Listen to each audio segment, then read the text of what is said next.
Hi guys, welcome to our channel. எல்லோரும் எப்படி இருக்கீங்க? நல்லா இருக்கீங்கன்னு நம்புகிறேன். இன்றைக்கி நம்ம என்ன வீடியோ பார்க்க போகிறோம் அப்படின்னா, ஒரு சட்னி ரெசிபி தான் பார்க்க போகிறோம். தக்காளி சட்னி இல்லைனா கார சட்னின்னு சொல்லலாம். அந்த தக்காளி சட்னி ரெசிபி தான் வந்து பார்க்க போகிறோம். இது வந்து நான் 1லேருந்து 2 பேர் சாப்பிட்ற அளவுக்கு சொல்கிறேன். நார்மலாக சாப்பிட்றவங்க 2 பேர் சாப்பிட்லாம், நல்லா சாப்பிட்றவங்க ஒரே ஒரு ஆள் தான் சாப்பிட முடியும். இதை நான் வந்து எனக்கு வந்து செஞ்சுருந்தேன் நைட்டு டின்னருக்கு. இதை வந்துட்டு எப்படி செய்யலாம், அதுக்கு தேவையான பொருட்கள் என்னென்னு சொல்லிட்டு பார்த்துடலாம் வாங்க.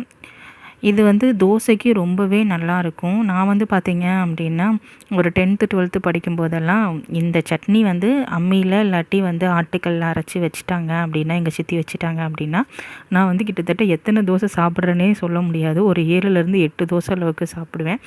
அந்தளவுக்கு இந்த டேஸ்ட் வந்து ரொம்பவே நல்லாயிருக்கும், இந்த சட்னியோட டேஸ்ட்டு.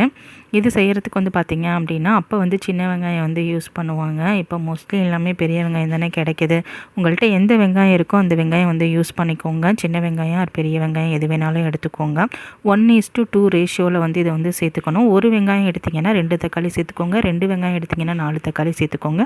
அந்த மாதிரி எத்தனை பேருக்கு வந்து செய்கிறீங்களோ அத்தனை பேருக்கு வந்துட்டு இன்க்ரீஸ் பண்ணிக்கோங்க குவான்டிட்டியை.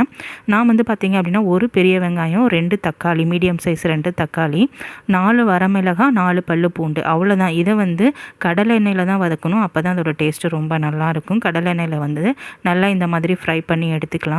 எடுத்துகிட்டு இதை வந்து நல்லா வந்து கம்ப்ளீட்டாக ஆற வச்சுருங்க. சூடு எதுவுமே இருக்கக்கூடாது. உங்கள்கிட்ட அம்மிக்கல் இல்லைனா ஆட்டுக்கல் இருந்துச்சு அப்படின்னா கண்டிப்பாக அதில் ஆட்டி எடுத்துக்கோங்க. டேஸ்ட்டு ரொம்பவே சூப்பராக இருக்கும். நான் வந்து இன்றைக்கி மிக்சியில் தான் வந்து அடித்து எடுக்க போகிறேன். அதனால் இது கம்ப்ளீட்டாக ஆறுனதுக்கப்புறம் பார்த்திங்க அப்படின்னா, ஒரு மிக்ஸி ஜாருக்கு வந்துட்டு இதை மாற்றிட்டு ஃபஸ்ட்டு வந்துட்டு இதை பல்ஸ்லாம் வந்து கொடுக்க வேணாம். ஏன்னா நம்ம தக்காளி வெங்காயம் சேர்த்துருக்கிறதுனால பார்த்திங்க அப்படின்னா உடனே தெரிச்சிரும். நீங்கள் டேரெக்டாகவே வந்து அரைக்க ஆரம்பிச்சிருங்க. தேவையான அளவுக்கு வந்து கல் உப்பு சேர்த்துக்கோங்க.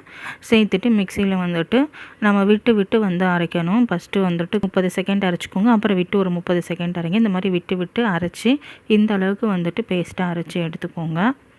ரொம்ப பேஸ்ட்டாக அரைச்சிட வேணாம். இந்த அளவுக்கு மட்டும் அரைச்சா போதும். ரொம்ப அரைச்சிட்டோம்னாலும் டேஸ்ட்டு வந்து மாறிடும். விட்டு வந்துட்டு ஓரளவுக்கு இந்த மாதிரி அரைஞ்சி வர மாதிரி வந்து எடுத்து வச்சுக்கோங்க. அவ்வளோதான், வந்துட்டு நம்மளுக்கு சர்வ் பண்ணுறதுக்கு இது வந்து ரெடி ஆயிடுச்சு.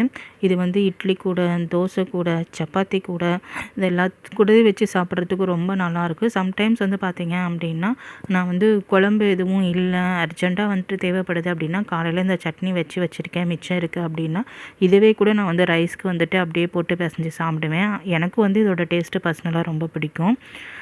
உங்களுக்கு பிடிச்சது அப்படின்னு நீங்கள் கண்டிப்பாக வந்து ட்ரை பண்ணி பார்க்கலாம். நீங்கள் காரம் அதிகமாக சாப்பிடுவீங்க அப்படின்னா வரமிளகாவோட குவான்டிட்டியை வந்து இன்க்ரீஸ் பண்ணிக்கோங்க. ஒரு 5லேருந்து 6 வரமிளகாய் வந்து சேர்த்துக்கோங்க. நான் வந்து 2 வரமிளகாய் சேர்த்துருந்தேன். இந்த வரமிளகாவோட ஃப்ளேவர் இதுக்கு ரொம்பவே நல்லாயிருக்கும். தக்காளி சட்னி சாப்பிடணும் ஆனால் வந்து காரம் இல்லாமல் சாப்பிடணும்னு நினச்சா என்ன பண்ணுங்கள் அப்படின்னா, இந்த மாதிரி கெட்டியமாக அரைச்சி எடுத்துட்டு அதுக்கப்புறமேட்டு உங்களுக்கு எந்த அளவுக்கு தண்ணி தேவையோ அந்த அளவுக்கு தண்ணி சேர்த்துக்கோங்க. நம்ம தண்ணி ஆட் பண்ணிட்டோம் அப்படின்னா காரம் வந்து குறைஞ்சிரும். நம்மளுக்கு சட்னியோட குவான்டிட்டி வந்து அதிகமாக கிடைக்கும்.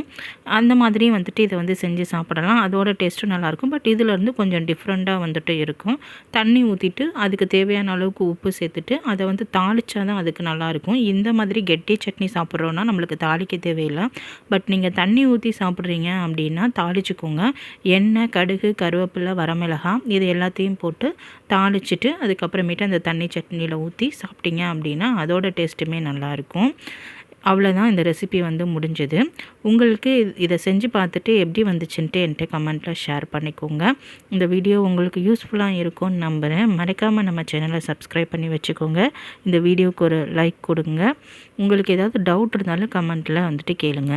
இன்னும் ஒரு யூஸ்ஃபுல்லான வீடியோவில் உங்களை வந்து மீட் பண்ணுறேன். Until take care and bye guys.